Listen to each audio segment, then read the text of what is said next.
Hey everybody, what is going on? My name is Raven and welcome back to my channel. Now today, we're going to be talking about a woman.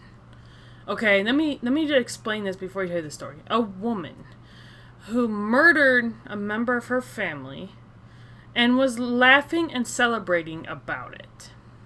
Does that sound like something that you should be doing when you murder someone? No. So let's get into this. So, Cynthia, I am absolutely unsure how to say her last name. I'm going to make sure her name is in the title of this video so you guys can kind of make a guess as to how to say her last name. Anyway, she shot and killed her son-in-law, Geoward. I'm not quite sure how to say his first name either. Oh my gosh, I am so sorry to these people. I can't say their names. Anyway, she shot her son-in-law. And let me tell you guys this story. So she says that they were arguing the morning of the shooting. He explained to her that the way she was dressed for an event they were going to was not appropriate and that she should go change her clothes because it's for her granddaughter's spelling bee, and I guess she was dressing in a way that he did not find very appropriate. And on top of that, he also did not like the fact that she was a smoker, would smoke around his kids. Now, she lives in his house. So to say that don't smoke around my kids, I think is a fair thing. I don't like when my in-laws or members of the family smoke around my son. I mean, it's not the worst thing in the world to ask somebody. Then again, if you're a smoker, you find that as offensive, you know? So I kind of understand the pros and cons of both sides. Now, the term he used, I'm not going to say because I don't like it.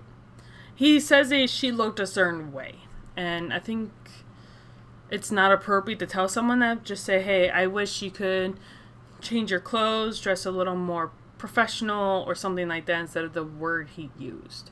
Now, this argument put her in a point of no return, her breaking point where she sees all red, basically. So she went upstairs, grabbed her revolver, made sure it was loaded, went downstairs, shot him, emptied the clip, went to her car, refilled the revolver, went back to him, shot him again, and went to the car again, reloaded it again, and shot him again. She shot him so many times, I think it's just ridiculous. She claims it was because of so many years of abuse. She also claimed that he was not only mean to her, but he was mean to her daughter, which is his wife, and to their kids as well. She claimed that he's evil. However, when investigators asked her about what kind of abuse she endured, she would not say anything. I think that the abuse was just a little bit about asking her not to smoke and things like that. I don't think it was actual abuse. Now, in her investigation video, which is all over the internet, you guys can clearly see it, she is clearly celebrating his death. She is actually cheering and praising God or whatever she praises to that he's dead. She asked them, is he dead? And when they confirmed that he was, she went on like a celebratory parade. It was completely crazy to watch. You know, now they did give her a few moments at the end to see her family, her daughter, her grandkids, everything else. Now, she told her grandkids to come hug her. Now, they said, I don't want to come hug you, Grandma. You shot my dad. Very fair thing to say to someone that shot and killed your father. Now, get this, you guys. So, her daughter, the victim's husband, came in. She was so filled with grief that all she would do is just put her head down, bend over, cry, sob. She was very filled with grief, and that is very understandable. And the mom was like, well, we're free now. You don't have to worry about him anymore. And she was like, you shot and killed my husband. Like, okay. So that happened. And now, during the trial, tell me how this makes sense to you guys.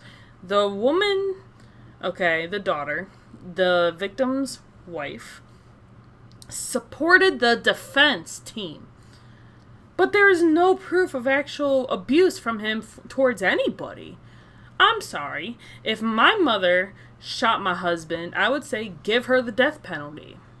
Just my thought, because unless he's actually proven to be abusive, There's no reason to do this just because you disagree on one or two things like that.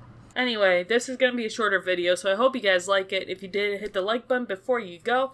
Also, do not forget to hit the subscribe button to be part of this little growing crime-loving family. And I'll see you guys next time. Bye!